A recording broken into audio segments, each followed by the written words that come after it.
मैं हूं अंजना ओम कश्यप। आज स्पेशल रिपोर्ट में बात ओबीसी आरक्षण की। थोड़ी देर पहले राज्यसभा से 127वां संविधान संशोधन बिल पास हो गया। आज ओबीसी आरक्षण को लेकर संसद से पास हुए बिल को लेकर पक्ष और विपक्ष ने क्या कहा, इसी चर्चा को आज हम आगे ले जाएंगे। संसद में आज आरक्षण की 50% लिमिट को लेकर क्या चर्चा हुई, इस पर भी बात करेंगे।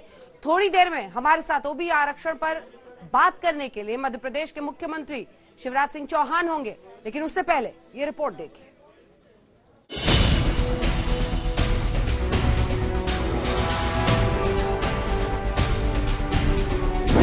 आरक्षण पर भटके, जाति पर अटके। चमन के सींचने में पत्तियां कुछ झड़ गई होगी, वो इल्जाम उस पर लगाते हैं इस चमन के बेवफाई का।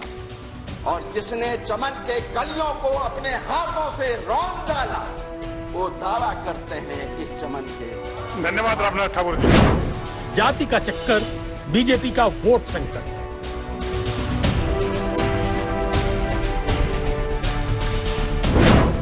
यूपी के जाट किसकी खड़ी करेंगे खाट।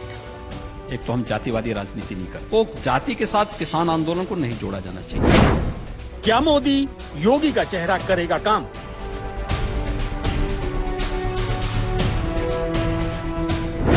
पश्चिमी यूपी में क्या है टिकट फैक्टर?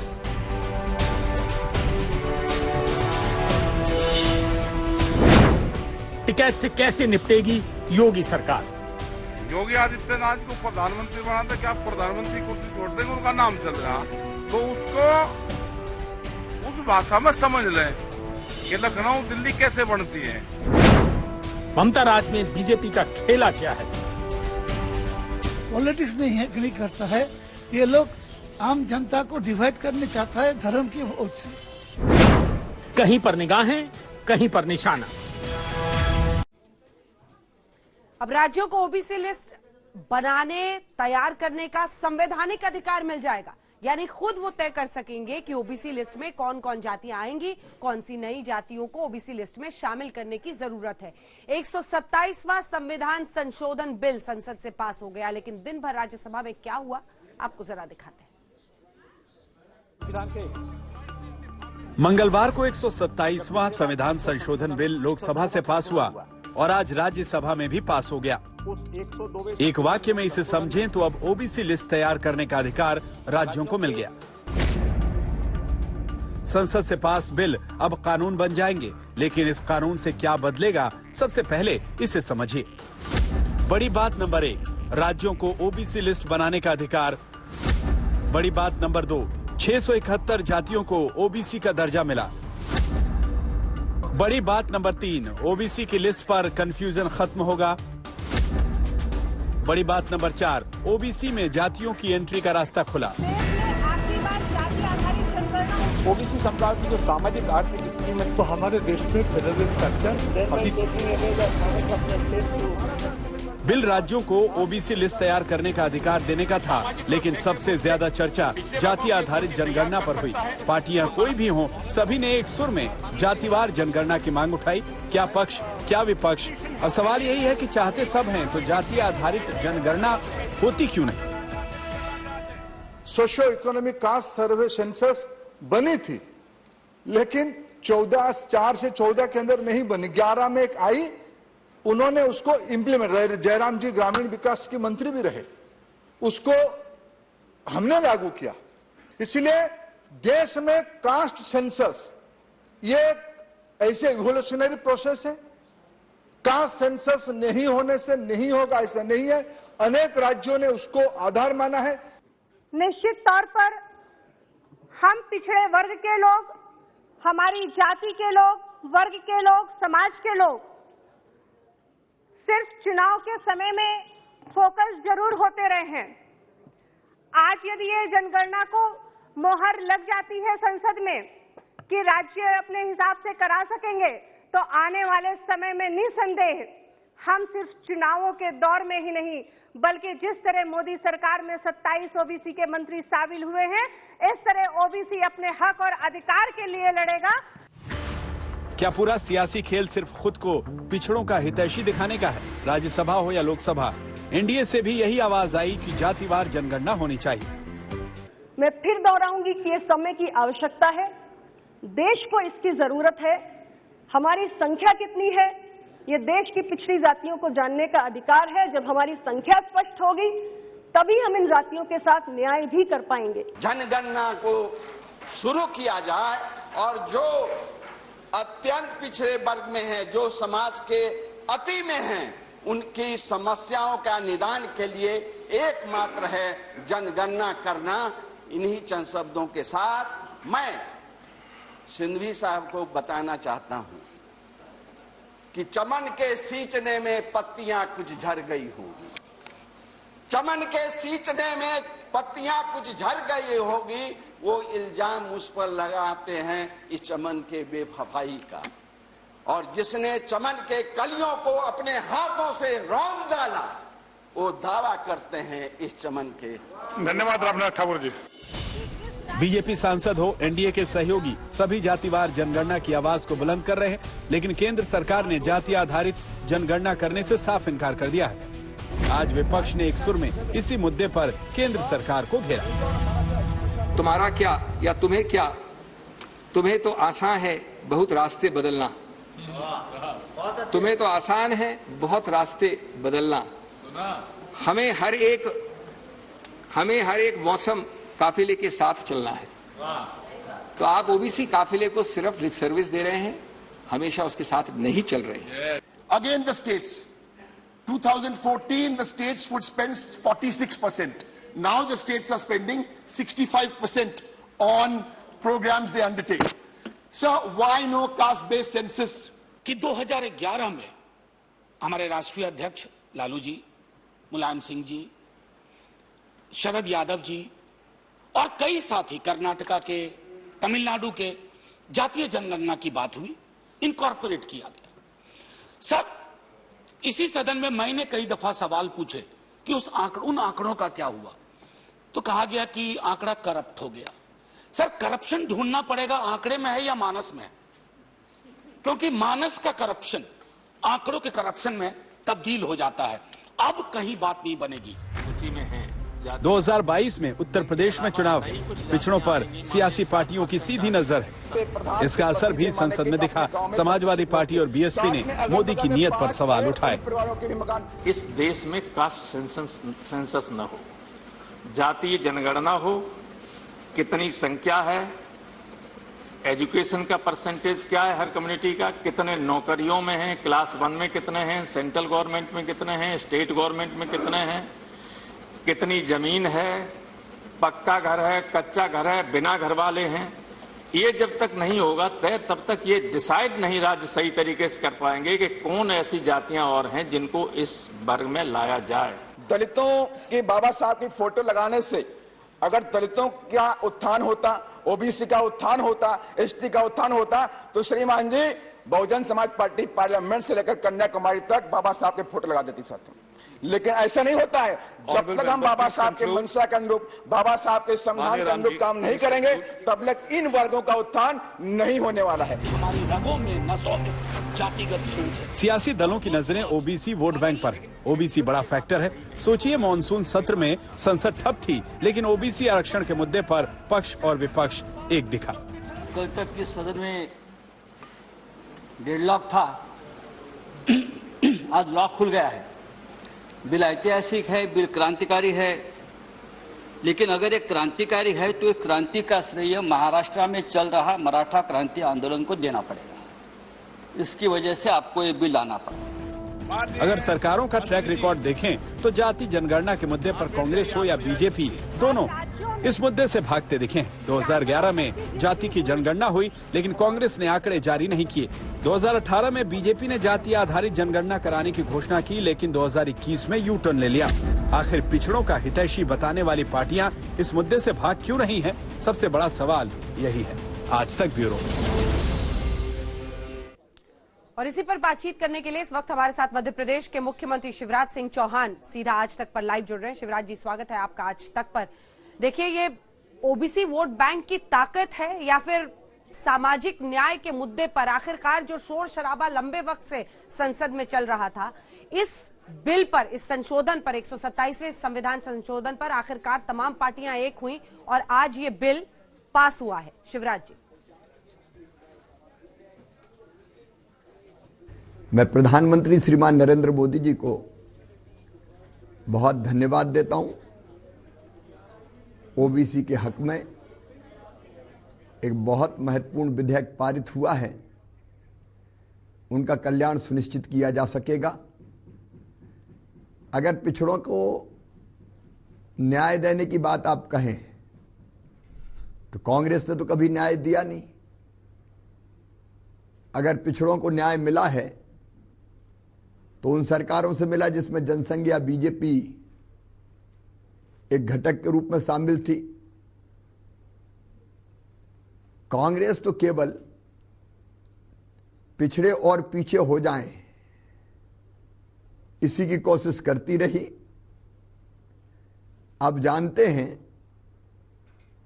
डॉक्टर बाबा साहब अंबेडकर के साथ कांग्रेस ने क्या किया। वो लोकसभा में ना पहुंच जाए, इसकी चिंता कांग्रेस करती थी। सरदार वल्लभ भाई पटेल लौह पुरुष जिनके कारण देश अखंड हुआ, उनको प्रधानमंत्री नहीं बनने दिया। जगजीवन राम जी को अपमानित किया।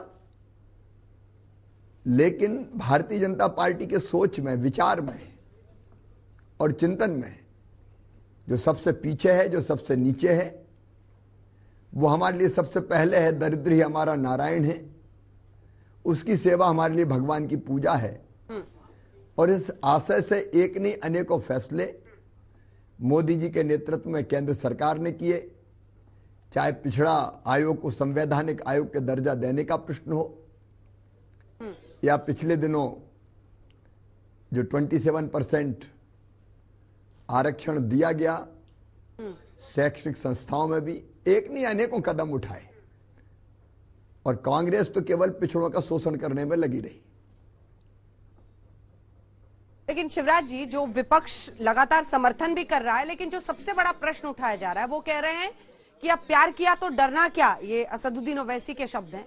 वो कह रहे हैं 50% से आगे जाइए, वरना जो अगड़ी जाति के 20% 30% है उनके लिए आपने 50% रखा हुआ है। आप 50% से आगे जाइए, वरना उसी कमरे में कितनों को हम भरेंगे।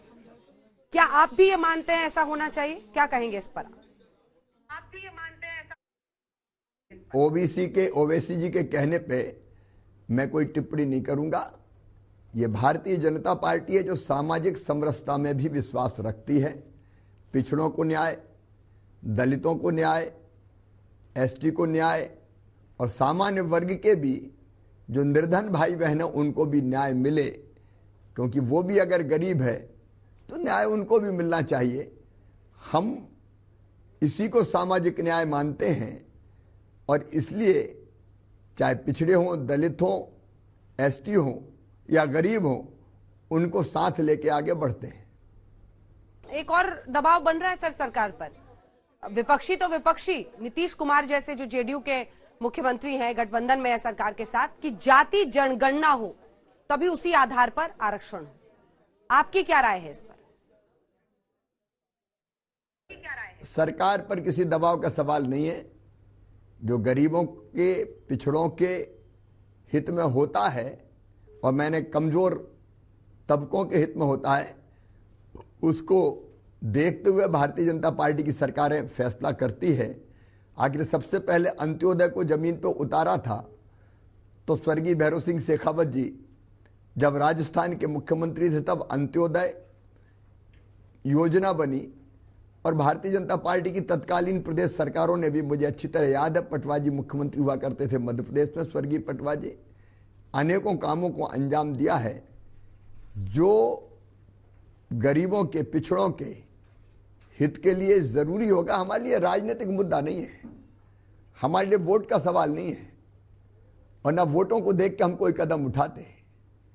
उनका सर्वांगीण विकास ये हमारे चिंतन के केंद्र में है और उसको देख के जो आवश्यक व्यवस्थाएं करनी होती है सरकार समय समय पर करती रही है, कर रही है और जरूरत पड़ेगी तो आगे भी करेंगे। शिवराज जी, ये कहा जा रहा है कि आज ओबीसी एक पावरफुल वोट बैंक है और इसीलिए मोदी सरकार और तमाम आप लोग सब चाहते हैं कि चाहे वो उत्तर प्रदेश के आने वाले चुनाव हो, एक वक्त में मध्य प्रदेश में भी आएगा, बिहार में बहुत पावरफुल ये वोट बैंक है, इसीलिए ऐसा कदम उठाया। क्योंकि अधीर रंजन चौधरी सर देखिए घेर रहे हैं कि आपने 2018 में तो जो 102वां संशोधन किया था संविधान का, उसकी वजह से राज्यों से अधिकार केंद्र को चला गया था, अब तो आप सिर्फ वापस दे रहे हैं। इन दोनों आरोपों पर आपका क्या जवाब है? देखिए, कांग्रेस का काम केवल आरोप लगाना है। अब उन्होंने मध्य प्रदेश में भी विधानसभा नहीं चलने दी। कांग्रेस केवल पाखंड करती है, कांग्रेस केवल नाटक करती है पिछड़ों के कल्याण का। अब मध्य प्रदेश में कांग्रेस ने बिना किसी तर्क के, बिना तथ्य के, बिना तैयारी के, केवल वोट बैंक के लिए आरक्षण 14 से बढ़ा के 27% कर दिया।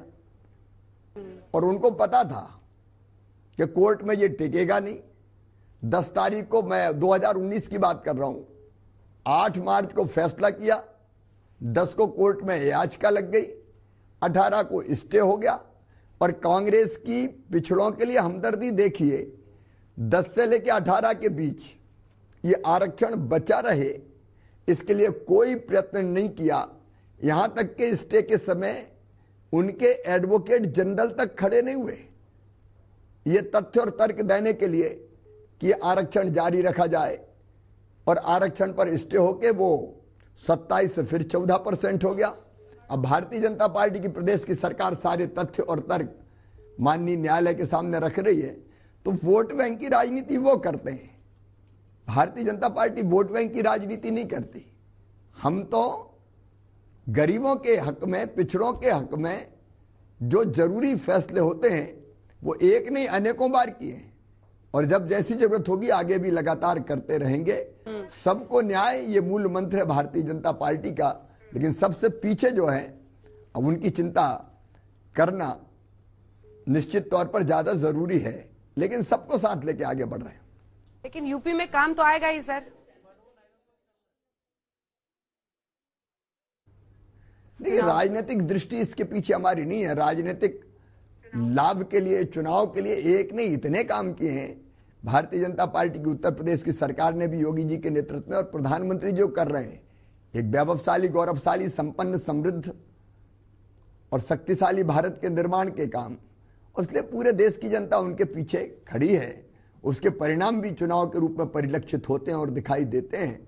हमारे लिए ये मुद्दा वोट बैंक की राजनीति नहीं है। कांग्रेस सवाल देखिए, यहां पर तो सर ये बिल पास हुआ है, लेकिन कांग्रेस आरक्षण को लेकर आपके राज्य में सवाल खड़ा कर रही है, उस पर आपका क्या जवाब है? पहले का पाखंडी है, पीठ में छुरा घोंपने वाले हैं पिछड़ों के। उनको पता था कि केवल विधेयक पारित करने से, संकल्प पारित करने से कुछ नहीं होगा, कोर्ट में स्टे हो जाएगा। रोकने की स्टे ना हो, उसके लिए कोई प्रयत्न ही नहीं किया। केवल वोट को ध्यान में रख के उनको लगा 2019 में मार्च में कि अप्रैल मई में चुनाव है तो केवल कर दो, होना तो है नहीं, और फिर स्टे करवा दिया। क्योंकि बिना तथ्य और तर्क के, बिना किसी तैयारी के आपने कर दिया। कोर्ट ने कह दिया 50% से ज्यादा नहीं हो सकता, स्टे मिल गया। तो पाखंड वो करते हैं। भारतीय जनता पार्टी पाखंड की राजनीति नहीं करती, झूठ की राजनीति नहीं करती, कपट और छल की राजनीति नहीं करती, दूसरों को धोखा देने की राजनीति नहीं करती। ये सारे गुण कांग्रेस में विद्यमान है और उनकी लीडरशिप में है। सर एक सवाल मैं इसी से जुड़ा हुआ पूछूं, क्योंकि अब पूरी की पूरी धुरी इस वक्त कास्ट पॉलिटिक्स के इर्द गिर्द देश में घूम रही है, इससे आप इनकार नहीं कर सकते। इसीलिए मुख्यमंत्री जी, मेरा आपसे सवाल है कि ट्रेडिशनली हम देखें तो पारंपरिक रूप से जो अगड़ी जाति के लोग हैं वो हमेशा बीजेपी के लिए वोट करते रहे हैं। कहीं मन में ये डर नहीं सताता है कि इसके साथ वो न बिदक जाएं? क्योंकि देखिए, यूपी में कास्ट पॉलिटिक्स को देखते हुए कई सारी चीजें हो रही हैं, इसकी कई जगह पर बताया जा रहा है ब्राह्मण भी नाराज चल रहे हैं। ऐसे में जिनको आप फॉर ग्रांटेड लेते रहे हैं, कहीं उनकी नाराजगी ना झेलनी पड़े। मुख्यमंत्री जी, ये भारतीय जनता पार्टी, मैंने पहले ही कहा, कास्ट बेस्ड पॉलिटिक्स नहीं करती। हम केवल जन कल्याण और विकास की राजनीति करते हैं और देश की जनता इसको अच्छी तरह जानती है। और इसलिए गरीब हो, पिछड़ा हो, दलित हो, एसटी हो, हर एक वर्ग के कल्याण के कदम भारतीय जनता पार्टी ने उठाए हैं, सरकार ने उठाए। और जहां तक वोट का सवाल है, पिछड़ों के वोट भी भारतीय जनता पार्टी को बहुत मिलते हैं। मध्य प्रदेश में देख लीजिए आप, चुनाव दर चुनाव, चाहे सामान्य वर्ग हो, पिछड़ा वर्ग हो या अन्य गरीब वर्ग हो, जिनमें एससी और एसटी भी शामिल है, सब भारतीय जनता पार्टी को वोट करते हैं। ऐसा नहीं कि नहीं करते, हर समाज के वोट मिलते हैं, कहीं कम मिलते होंगे, कहीं ज्यादा मिलते होंगे, लेकिन अंततः इतने वर्षों से जब हम सरकारें बना रहे हैं तो जनता के प्यार और आशीर्वाद के कारण, और वो प्यार और आशीर्वाद मिलता है जनता का वास्तविक कल्याण करते हैं इसलिए, और विकास पर आधारित राजनीति करते हैं इसलिए। चलिए मुख्यमंत्री जी, एक आखिरी सवाल आपसे, उसी सवाल को जरा सा बदल के दूसरे शब्दों में पूछती हूँ। आपको ऐसा तो प्रतीत हो रहा होगा ना कि आप उत्तर प्रदेश में, बिहार में, मध्य प्रदेश में जो पिछड़े हैं, उनका अन्य पिछड़ा वर्ग है ओबीसी, उनका दिल जीत लेंगे इसके साथ, और वो आपके साथ आ जाएंगे इस संशोधन के साथ।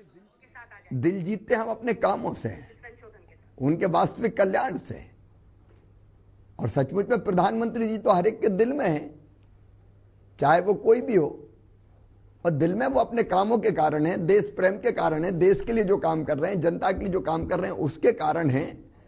और निश्चित तौर पे सबके मन में भारतीय जनता पार्टी है, पिछड़ों के दिल में भी भारतीय जनता पार्टी है, क्योंकि एक नहीं अनेकों तरह की योजनाएं उनके कल्याण के लिए बनाई गई है, और उनके कल्याण के लिए, सबके कल्याण के लिए हम काम करते रहेंगे। बहुत बहुत धन्यवाद आपका। को दिखाते हैं आज की सबसे रोंगटे खड़े कर देने वाली खबर। जी हां, हिमाचल प्रदेश के किन्नौर में तबाही का ऐसा पहाड़ टूटा कि हिमाचल से लेकर दिल्ली तक हिल गया, क्योंकि जब ये पहाड़ गिरा तो इसके मलबे में यात्रियों से भरी बस समेत एक ट्रक और कई कारें दब गई। ये हादसा वाकई हिला देने वाला है। दोपहर 12 बजे के आसपास ये पहाड़ टूटा और अभी तक के रेस्क्यू ऑपरेशन में 1 दर्जन के आसपास शव निकाले जा चुके हैं।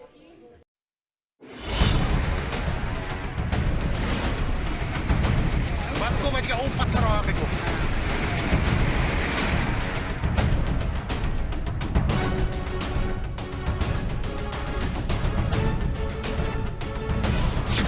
पहाड़ पर आई सबसे भयंकर तबाही। तोप के गोलों की तरह गिरने लगे पत्थर।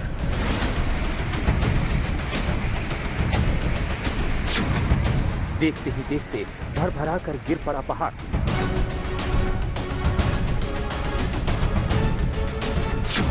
पहाड़ के मलबे में दब गई बस और कारें।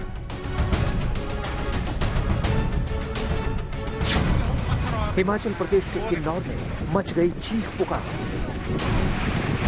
वो देखो अभी और कटी रहा है ये। पहाड़ पर तबाही का सबसे खौफनाक वीडियो देखिए।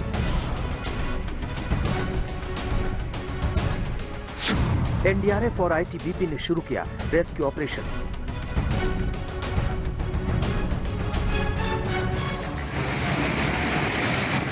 अचानक पहाड़ से दहशत की दहाड़ गूंजने लगती है और बड़े बड़े पत्थर पहाड़ से गिरने लगते हैं। मंजर कुछ ऐसा था कि जैसे तोप के गोले गिर रहे हैं।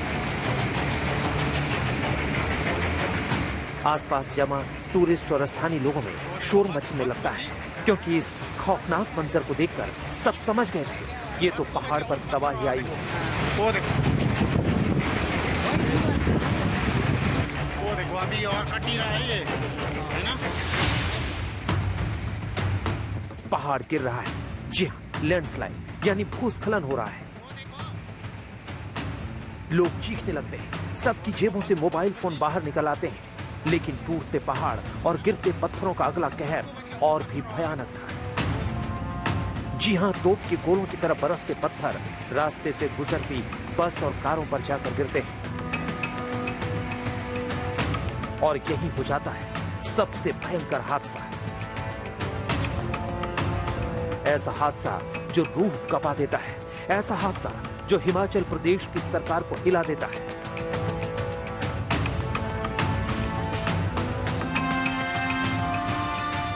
ऐसा हादसा जो आईटीबीपी से लेकर एनडीआरएफ तक को हिला देता है। अब आप इस वीडियो को देखिए। पहाड़ के पास आपको एक कचूमर बनी हुई गाड़ी नजर आएगी। वीडियो में सिर्फ टायर ही दिख रहे हैं, बाकी सब कबाड़ हो चुका है। सोचिए, बेहद ऊंचाई से गिरते पत्थर जब इस बस पर पड़े होंगे तो क्या कहर गुजरा होगा। हम आपको बता दें कि जिस वक्त पहाड़ गिरा, यात्रियों से भरी एक बस इसकी चपेट में आ गई। उस बस में 40 यात्री सवार बताए जा रहे हैं। टूटते पहाड़ की चपेट में कुल 6 गाड़ियां आई हैं, जिसमें एक बस, एक ट्रक और 3 से 4 गाड़ियां शामिल हैं। कुल मिलाकर हादसे की जगह 50 से 60 लोगों के फंसे होने की खबर है। रिकांगपिओ से शिमला जाने वाली जो हाईवे है, उसमें लगभग 45 किलोमीटर दूर रिकांगपिओ से अचानक लैंडस्लाइड शुरू हो गया और इसमें बड़े बड़े पत्थर और टी ट्रंक्स और मिट्टी, ये पूरा रबल आने लगा नीचे। ऐसा बताया जा रहा है 6 गाड़ियां, जिसमें कि एक बस HRTC की 32 सीटर और एक ट्रक है जो कि ट्रॉली के रूप में इस्तेमाल हो रहा था, और साथ ही साथ 3 से 4 गाड़ियां और हैं जो फंसी हुई हैं। 12:15 बजे इसकी सूचना मिल गई थी ITBP को, और हमारी 3 बटालियंस 43rd बटालियन, 19 बटालियन और 17th बटालियन, इसके लगभग 200 जवान अभी मौके पर मौजूद हैं। समस्या ये आ रही है कि बहुत तेज़ी से ऊपर से अभी भी स्लाइड हो रहा है, और अभी 2:30 बजे तक की स्थिति ये थी कि हमारे जो अधिकारी हैं वहाँ पर ग्राउंड में मौजूद हैं, उनको बहुत दिक्कत आ रही है आगे बढ़ने में। हिमाचल रोडवेज की एक बस किन्नौर के मुरुंग से हरिद्वार जा रही थी। इससे पहले कि ये बस टूटते पहाड़ का रास्ता पार कर पाती, जैसे पूरा पहाड़ ही इस बस पर गिर पड़ा। पहाड़ गिरने के बाद की ये तस्वीरें बहुत ही भयानक हैं, रूह कपा देने वाली हैं। आज हम आपको दिखाएंगे कि कुदरत की सबसे भयंकर तबाही के बीच कैसे शुरू हुआ रेस्क्यू ऑपरेशन, कितने लोगों की मौत हो गई, कितने लोगों को सुरक्षित बचाया गया, और आपको दिखाएंगे कि कैसे हिमाचल प्रदेश का किन्नौर कुदरत के कहर का दूसरा नाम बनता जा रहा है। हम आपको बता दें कि यह हादसा शिमला किन्नौर नेशनल हाईवे 5 पर ज्यूरी रोड के निगोसारी और चौरा के बीच हुआ। अचानक से एक पहाड़ दरकना शुरू हुआ। कोई कुछ सोच पाता, समझ पाता, इतनी देर में हादसा हो चुका था। हादसे की खबर मिलते ही बचाव दल को मौके के लिए रवाना किया गया। NDRF की टीम भी मदद के लिए निकली। दरअसल सरकार ने NDRF और SDRF को पहले ही अलर्ट पर रखा था। निगोसराय के पास पहाड़ के नीचे से वहाँ एक बस, और बस के साथ साथ ये भी संभावना है कि हो सकता है छोटी गाड़ी भी हो, ऐसे इसमें मना नहीं किया जा सकता है। कितने लोग हैं, क्या है, क्या स्थिति है, और तुरंत जो है अभी मैं सदन से हाथ बाहर अभी निकला ही हूँ, और मैंने अधिकारियों को उसी वक्त ही कह दिया, संदेश दे दिया है कि जो बेस्ट पॉसिबल जो है रेस्क्यू ऑपरेशन के लिए वहाँ पर किया जा सकता है वो किया जाए। जिस नेशनल हाईवे नंबर 5 पर यह पहाड़ गिरा, ये इलाका चील जंगल के तौर पर जाना जाता है। अब भूस्खलन से रास्ता पूरी तरह से बंद हो चुका है और रेस्क्यू ऑपरेशन का काम चल रहा है। कैजुअल्टी का जो उस तरफ से 4 लोग मिले हैं, उनको आगे का विजिबिलिटी बिल्कुल मतलब कम था, तो उन्हें पता नहीं कि कितने लोग हैं, कि हो सकता है मलबे में दबे भी हों और कुछ जीवित भी हों। तो वो हम जैसे ही हल्का हम एक और मेरी जो टीम है जो DC प्रदीप भट्ट के साथ गई है, वो ऊपर की तरफ जा रही है, तो ऊपर से भी एक एवेन्यू देख रही है कि बीच में उनको रेस्क्यू करके, हमारा रोप वर्क करके और किसी तरह से उन्हें रेस्क्यू कर दिया जाए। हिमाचल प्रदेश के किन्नौर और सिरमौर दोनों ही इलाकों में पहाड़ों के दरकने की घटनाएं लगातार सामने आ रही हैं। किन्नौर में पहाड़ गिरने का मतलब है बड़ी तबाही, क्योंकि यहां भूस्खलन होता है तो बड़े बड़े पत्थर गिरते हैं। ऐसे में हर कोई यही प्रार्थना और दुआ कर रहा है कि जिस बस और कार पर ये चट्टानें गिरी है, उसके ज्यादा से ज्यादा यात्री सलामत रहें। चंडीगढ़ से सतेंद्र चौहान के साथ विकास शर्मा, किन्नौर आज तक। और किन्नौर हादसे में अब तक क्या कुछ हुआ है जरा आपको बता दें, क्योंकि अब तक 10 लोगों के मारे जाने की पुष्टि हो चुकी है। रेस्क्यू ऑपरेशन में 14 लोग बचाए गए हैं। अब तक कुल 50 से 60 लोगों के फंसे होने की आशंका है। रेस्क्यू ऑपरेशन में अब तक 14 लोग बचाए गए हैं। कुल 50 से 60 लोगों के फंसे होने की आशंका अभी भी बनी हुई है। रात हो चुकी है। रेस्क्यू ऑपरेशंस में तमाम मुश्किलें आ रही हैं। अर्थ मूवर मशीनों से मलबा हटाया जा रहा है। कोशिश हो रही है कि किसी तरीके से मलबे को हटाया जाए, लोगों को बचाया जाए। रेस्क्यू ऑपरेशन में ITBP के 300 जवान लगे हुए हैं। 300 ITBP के जवान। मलबे में जो बस लापता थी अब वो दिख रही है। बस तक पहुंचने में अभी भी बताया जा रहा है कि 2 घंटे का वक्त लग सकता है। 2 घंटे का वक्त अभी भी इस बस को वहां से निकालने में लग सकता है। किन्नौर में जिस जगह पर ये तबाही का पार टूटा है वहां रेस्क्यू ऑपरेशन करना भी अपने आप में बड़ी चुनौती है। कई कारण हैं। सबसे पहला तो ये कि पहाड़ के ऊपर से अभी रुक रुक कर अभी भी पत्थर गिर रहे हैं। दूसरा ये कि नीचे सतलज नदी बह रही है और तीसरा मौसम भी खराब है। जैसे जैसे मलबे को हटाया जा रहा है भयानक मंजर सामने आ रहा है। बड़े बड़े पत्थरों के नीचे दबे शवों की हालत काफी खराब है। इस रेस्क्यू ऑपरेशन में आईटीबीपी की 3 बटालियन के 300 जवान डटे हुए हैं। एनडीआरएफ और एसडीआरएफ भी जुटी हुई है। जानकारी ये भी है कि रेस्क्यू ऑपरेशन के लिए 2 हेलीकॉप्टर्स लगाए गए हैं। साथ ही गृह मंत्री अमित शाह और प्रधानमंत्री नरेंद्र मोदी लगातार हादसे के संबंध में जानकारी ले रहे हैं।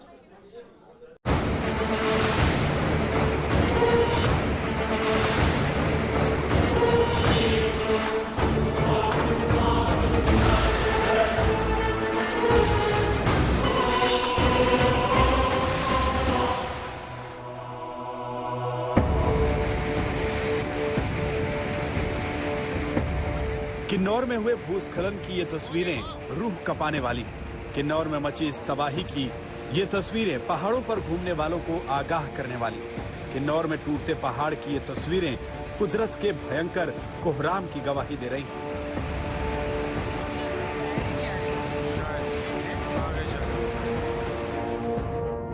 किन्नौर में लैंडस्लाइड की ये तस्वीरें बता रही हैं कि अगर मौसम खराब हो, बारिश हो रही हो तो पहाड़ों के इर्द गिर्द से गुजरना भी कितना घातक साबित हो सकता है। लेकिन किन्नौर में पहाड़ गिरा तो मौके पर आईटीबीपी, एनडीआरएफ से लेकर हिमाचल पुलिस के जवान भी पहुंच गए और रेस्क्यू ऑपरेशन शुरू हो गया है। लेकिन बहुत दिक्कतें आ रही हैं। डर ये भी लगा है कि कहीं पहाड़ से और पत्थर न गिरें। लिहाजा रेस्क्यू ऑपरेशन की टीम भी पूरी तरह सतर्क है, क्योंकि अब भी रुक रुक कर इक्का दुक्का पत्थर पहाड़ से गिर रहे हैं।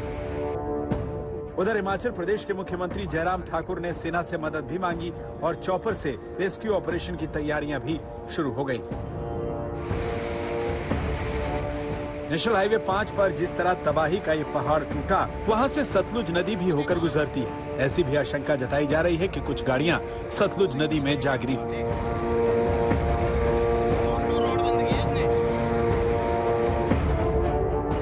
रेस्क्यू ऑपरेशन की इन तस्वीरों को देखिए, कैसे एक गाड़ी का कचूमर बना हुआ है और इस गाड़ी तक आईटीबीपी के जवानों की टीम पहुंच गई है और मलबे में जिंदगियों को बचाने की जद्दोजहद चल रही है।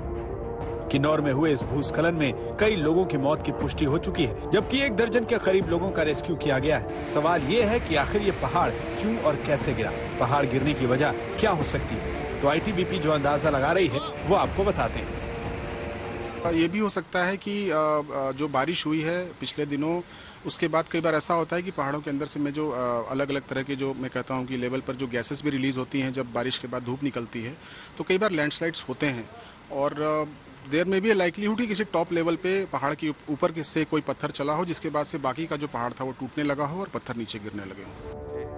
मुख्यमंत्री जयराम ठाकुर ने सदन में बताया कि हादसे में 50 से 60 लोग फंसे हो सकते हैं। जो हिमाचल रोडवेज की बस हादसे का शिकार हुई, उसके ड्राइवर और कंडक्टर को बचा लिया गया है, लेकिन दोनों सदमे में हैं। सड़क के पास पहाड़ के धंसने से वहाँ एक बस और बस के साथ साथ ये भी संभावना कि हो सकता है छोटी गाड़ी भी कोई हो, ऐसे में इसमें मना नहीं किया जा सकता है।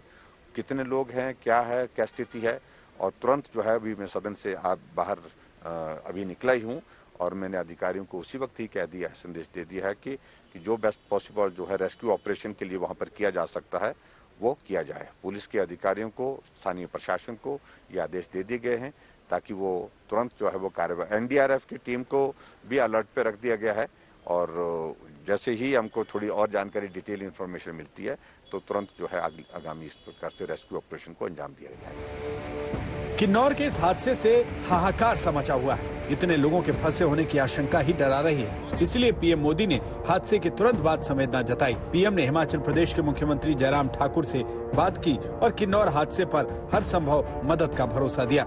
साथ ही बीजेपी अध्यक्ष जेपी नड्डा ने भी इस घटना पर दुख जाहिर किया। उन्होंने ट्वीट किया,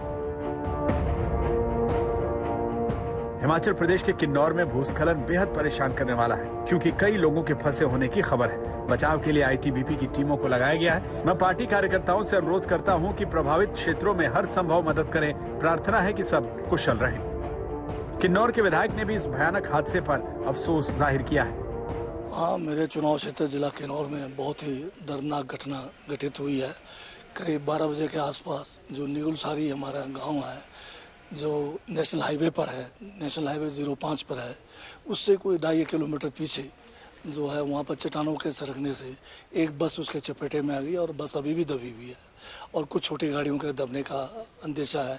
एक टिप्पर भी वहाँ पर दबा हुआ है। अभी बस के अंदर एग्जैक्टली कह रहे हैं कि 20 से 30 आदमी हो सकते हैं, क्योंकि ड्राइवर उसमें से निकलने में जो है सफल हुआ है। तो ड्राइवर भी शॉक में है, पूरा बता नहीं पा रहा है। तो अभी एक छोटी गाड़ी में से भी एक आदमी को जो है रेस्क्यू किया गया है। किन्नौर के इस हादसे ने एक चेतावनी भी दी है कि पहाड़ों पर जिंदगी खतरे से खाली नहीं है। कम से कम ऐसे वक्त में कभी भी पहाड़ दरक सकते हैं, चट्टानें चकनाचूर हो सकती हैं, जमीन धंस सकती है और आने जाने वाले रास्तों पर कभी भी मलबा आ सकता है। चंडीगढ़ से मंजीत सहगल के साथ विशंभर नेगी, किन्नौर आज तक। किन्नौर में पिछले एक महीने में ये दूसरा बड़ा हादसा है। 25 जुलाई को भी किन्नौर में तबाही का पहाड़ टूटा था। 9 लोगों की मौत उस दिन हो गई थी। 25 जुलाई को पहाड़ से गिरते पत्थरों ने लोहे के पुल को भी तहस नहस करके रख दिया, कई गाड़ियों का कचूमर बना दिया। सवाल यह है कि आखिर हिमाचल के किन्नौर के पहाड़ क्यों कमजोर पड़ रहे हैं?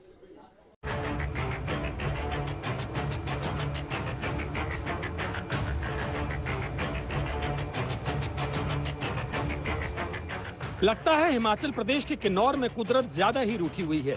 आज से ठीक 18 दिन पहले भी किन्नौर में मौत का पहाड़ टूटा था। जी हां, 25 जुलाई किन्नौर में पहाड़ से टूटते पत्थर ऐसे गिरे कि लोगों के लिए काल बन गए। 25 जुलाई 2021 की दोपहर करीब 1:30 बजे सांगला चितकुल हाईवे पर अचानक बड़े बड़े पत्थरों की इस बरसात ने तबाही ला दी। एक टेम्पो ट्रैवलर पर बड़ी बड़ी चट्टानें गिर गई। ट्रैवलर पर पत्थर गिरा तो उसके परखच्चे उड़ गए। पहाड़ से गिरते पत्थरों ने एक पुल को धराशायी कर दिया। इस हादसे में 9 लोगों की मौत हो गई, जबकि 3 लोग बुरी तरह घायल हो गए। जयपुर की डॉक्टर दीपा शर्मा भी इसी हादसे का शिकार हो गई। आज किन्नौर में फिर से पहाड़ गिरा तो 25 जुलाई की दहशत ज़हन में फिर से कौंध गई। स्पेशल रिपोर्ट में इतना ही। देश दुनिया की बाकी खबरों के लिए आप देखते रहिए आज तक।